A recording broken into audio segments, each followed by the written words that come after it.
What is Andromeda? It's a lot of things, but essentially what it is, it's Meta's next gen ads retrieval engine. And it means a lot of things that we're going to get into at the very base level.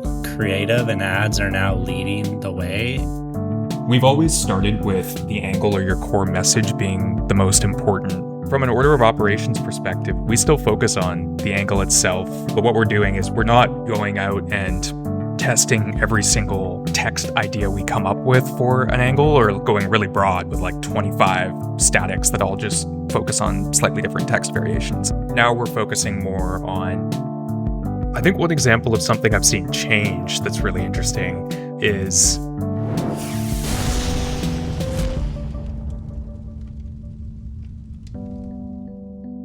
It's all killer, no filler. I'm Eric, and I'm here with Pilothouse's Meta Brain Trust, Jacob and Taylor, to talk a little bit about Andromeda. Now, let's start by prefacing this. I'll preface it with a David Herman tweet that I thought was great at the end of last week, which is, Andromeda is not new. Retweet and save lives. So what's happening on Meta with Andromeda is not a new thing, but I feel like this Q4, we're really starting to feel its effects, and so people are talking about it more. Jacob, what is Andromeda?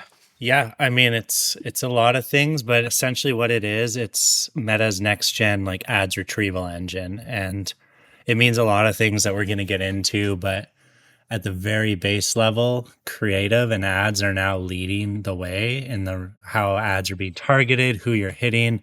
And it's a system that narrows millions of possible ads for a person down to just, a few eligible ads.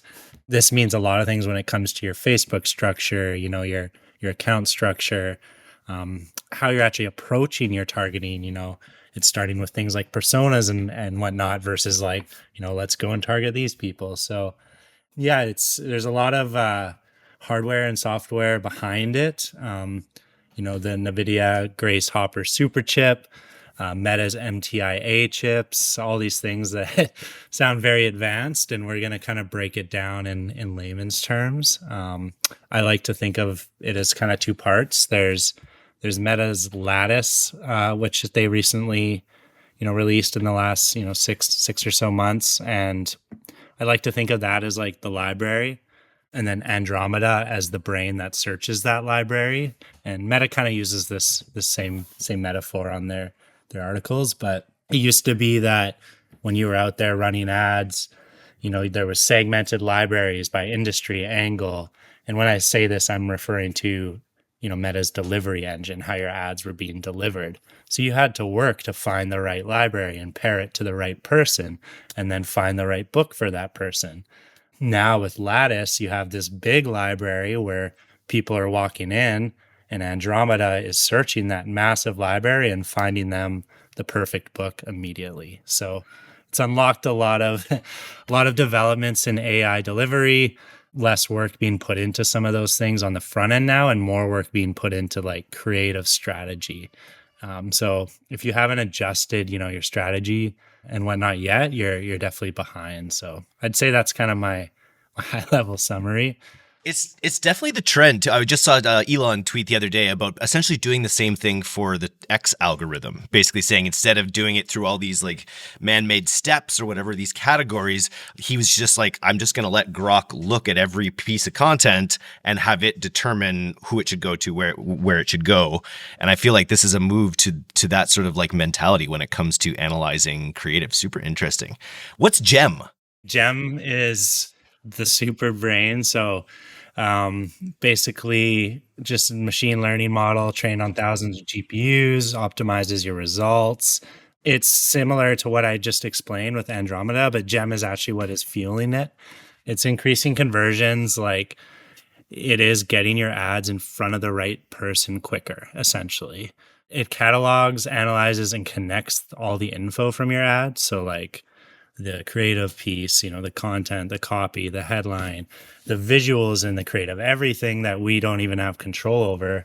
And what it does is it categorizes this, has its algorithm set up, and it'll just provide the ad to that person at the right time with low latency. So GEM is just another piece of this overarching thing. And there's kind of four pieces. There's GEM, Lattice, Andromeda, and then there's there's the whole sequence learning side of it where basically it's enabling the ads to consider the sequence of actions people are taking, not just one action, but down the road. Oh, there's always going to be a click, a card addition, a purchase, and Meta's starting to take all this into account with how it's also delivering. So that's super interesting. And this has been, maybe Taylor, this has been in effect. Like, how long has this been the modus operandi? I know this was introduced at the end of 2024. Has Andromeda been running the show this whole year? It has, yeah. So it's been an interesting thing. And like as with anything, a lot of these shifts, there are gradual tweaks and refinements to the engine behind it. But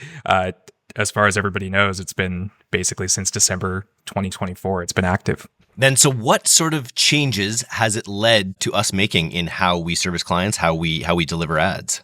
I think it's really, and the reason I think this has become such a prominent topic, like right now, as we're kind of gearing up for Black Friday, Cyber Monday this year, is everybody's thinking about their creative strategy and like what their Black Friday is going to look like now that we're in a crunch time and we're a month out. So how it's translated downstream to the brand side is, I think, a lot more excitement about leveraging a diverse range of creative and then being able to focus on marketing fundamentals, like aligning your content more to persona rather than trying to game the algorithm or spend your time figuring out like what targeting and all the nitty gritty details, and instead thinking about the bigger picture and bringing that to life through your concepting approach and how you translate all that into your ad account.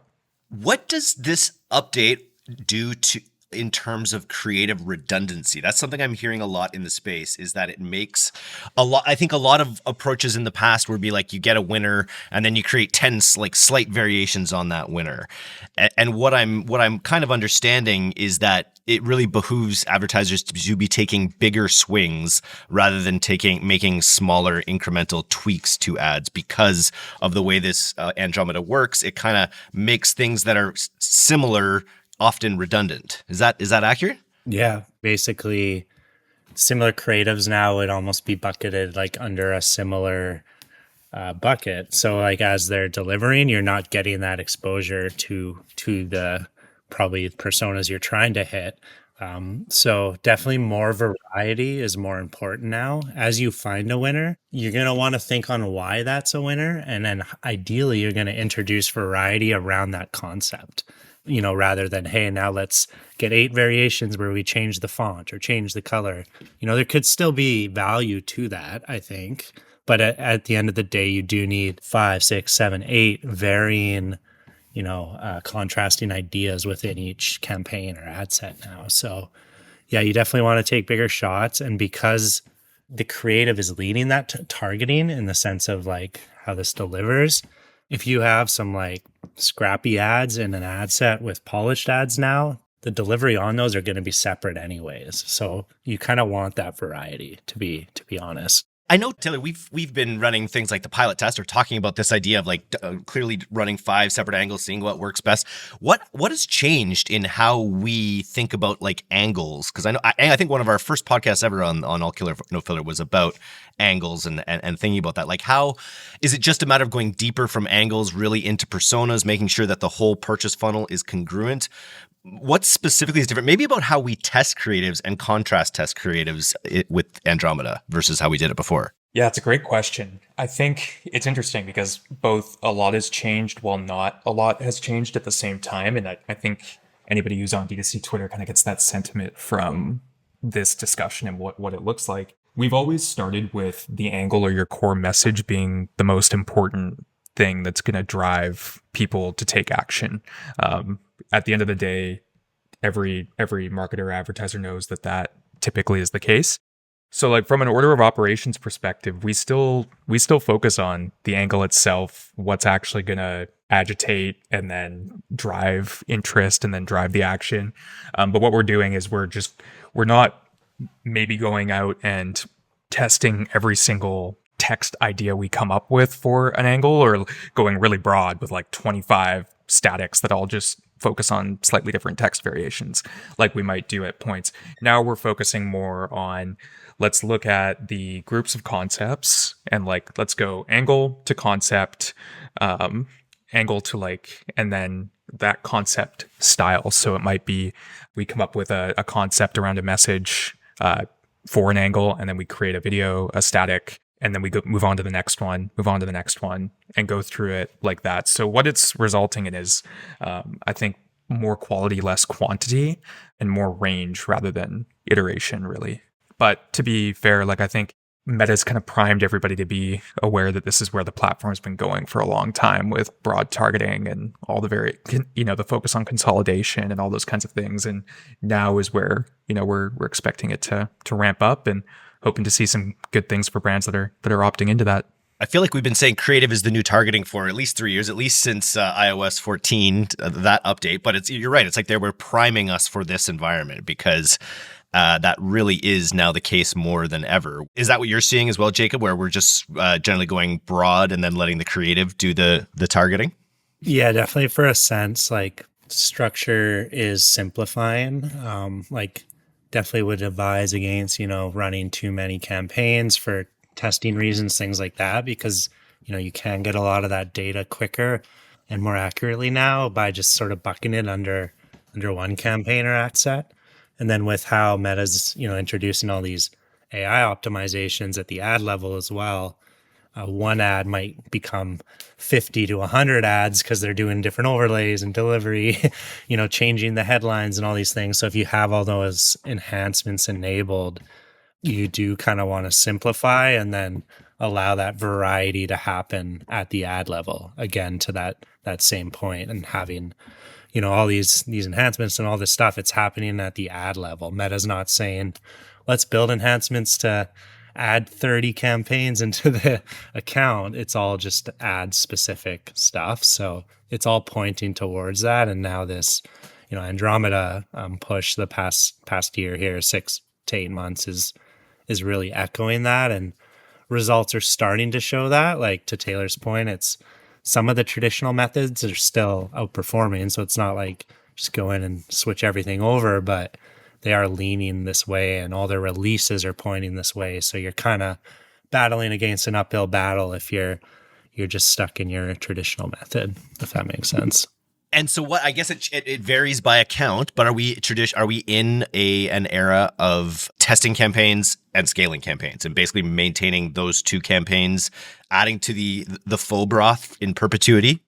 I would say from my perspective, it's definitely more blurred than it used to be. I think those fundamentals are still there, but now there's more emphasis on this creative flywheel and being able to feed something that keeps going. And then there is an element of control that you still want, right? Because there are certain media buying, I think, tricks and tips and things that won't go away in all of this, and that and a lot of them are rooted in fundamentals, right? Like you want social proof build up so that you have a lot of great content for people to engage with underneath the ad. That involves a long-standing ad. That might involve moving that ad to different places to see it catch momentum. But I think what we are starting to see is the system can handle more ads than it used to be able to.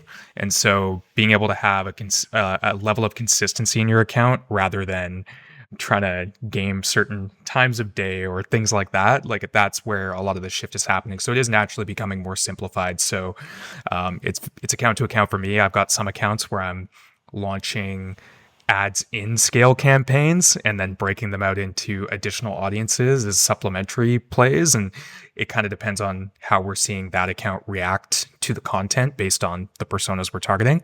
But I have other accounts too where I'm still running test campaigns and graduating them up like you would see. And I think now it's kind of an open playing field. It's a matter of everybody kind of has to test and see what works best, but generally staying more simplified works better from what we're seeing. You teased it a little bit there, but what I remember, because I come from the Facebook ads era of Tim Bird's The Shotgun and the surfing method and all of these fun methods and hacks and trips. Like, are there still any of those? Like, what's an example of a hack or I always think of the way that you're sort of forcing Meta's hand in a way that their algorithm might not want to act, but you have a reason, whether it's a promotion or something, or a creative test that you want to see done that might not work if you just let the algorithm take over. What's an example of a hack or one of these things that still works? I think one example of something I've seen change that's really interesting is we used to, like, even last year around Black Friday, we would day part more. And there was this pattern you would see in a lot of ad accounts where Meta wouldn't spend through in the final 2 or 3 hours of the day at the same level it would earlier in the day.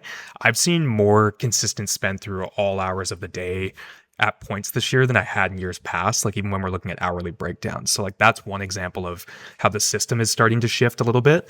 And I think that's really interesting. But I mean, there are still components like at the end of the day, Meta is typically a game of momentum for brands. And so being able to time your evergreen launches with when you think they're going to catch and start building social proof. And so that might be during a key moment so that you can build momentum up with them and carry it all the way through. Like those kinds of things I think are still valuable and still in play. But generally speaking, we're moving away from, the bully method and all those other the bully. That's right. Oh, I forgot about all those classic media buying tactics. Is it still, it's like you say, the more things change, the more they stay the same. You're still going to have winners that make up 90% of your budget when you have these winners going.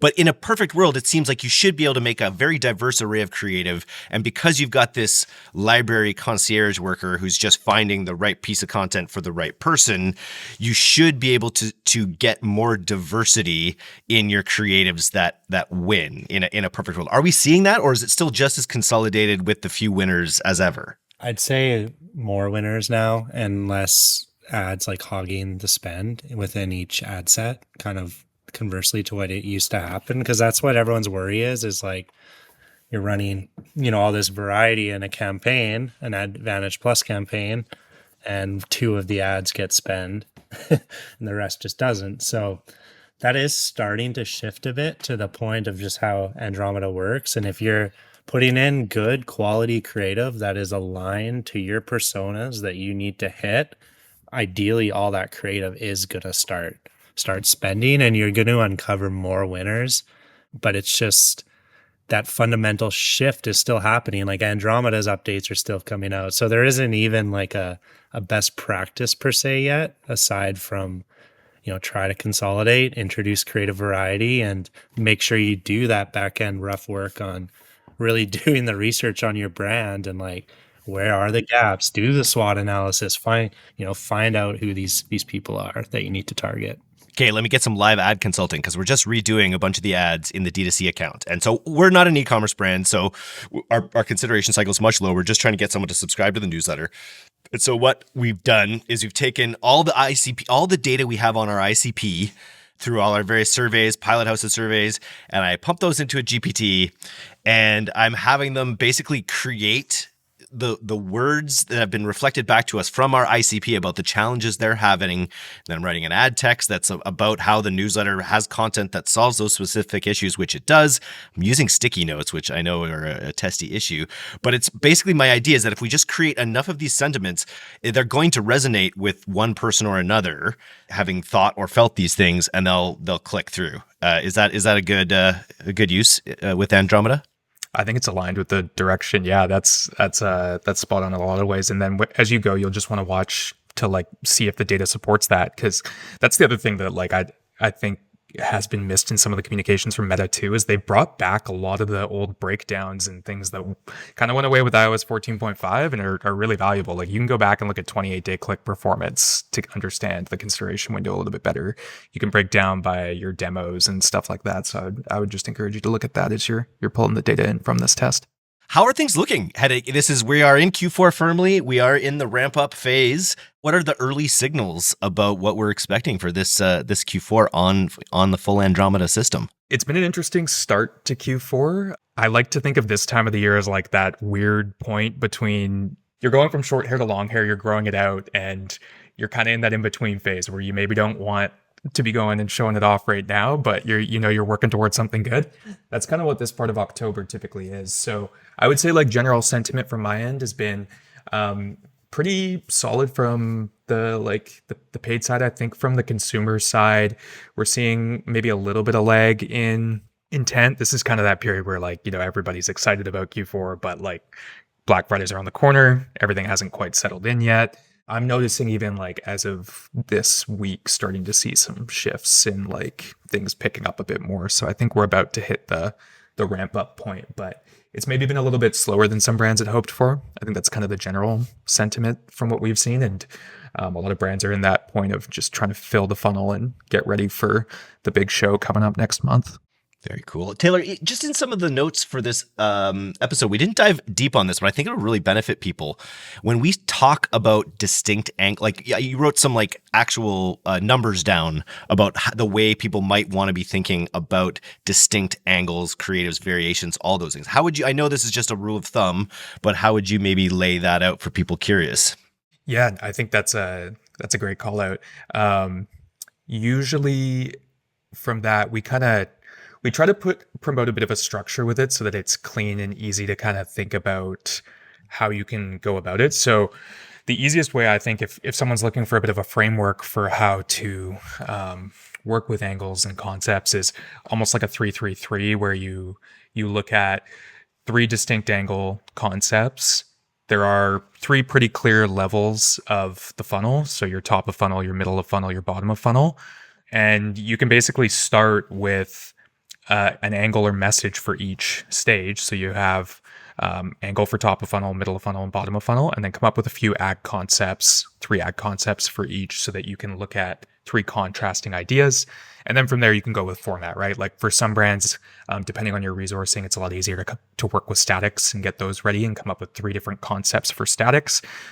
Some brands will want to mix static and video. Some will want to focus on video.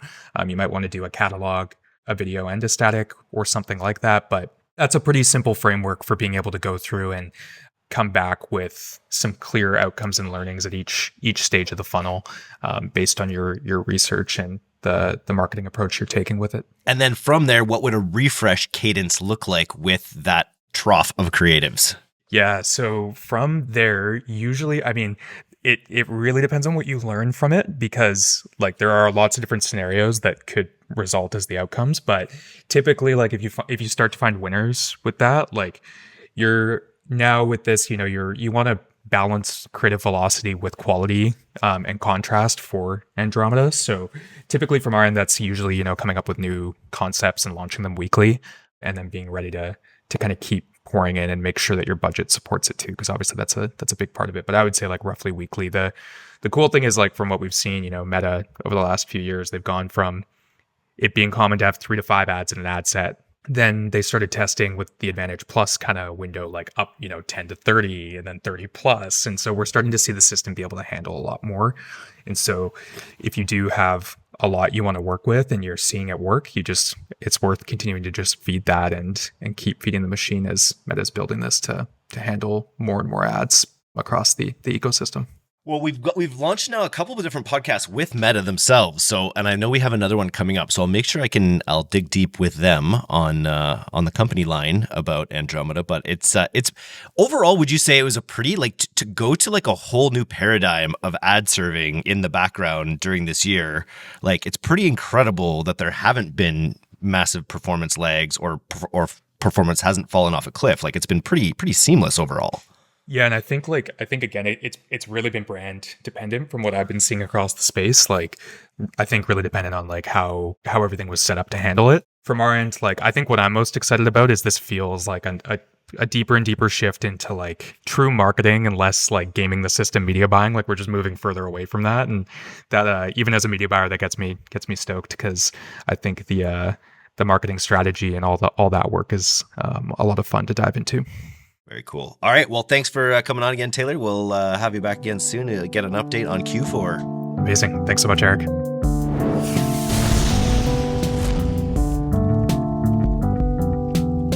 Thanks for listening to today's episode. If you're not getting the D2C newsletter, you can subscribe for free at directtoconsumer.co. And if you want to learn more about Pilothouse's all-killer, no-filler services, take off to pilothouse.co. I'm Eric Dick, and this has been the D2C Podcast. We'll see you next time.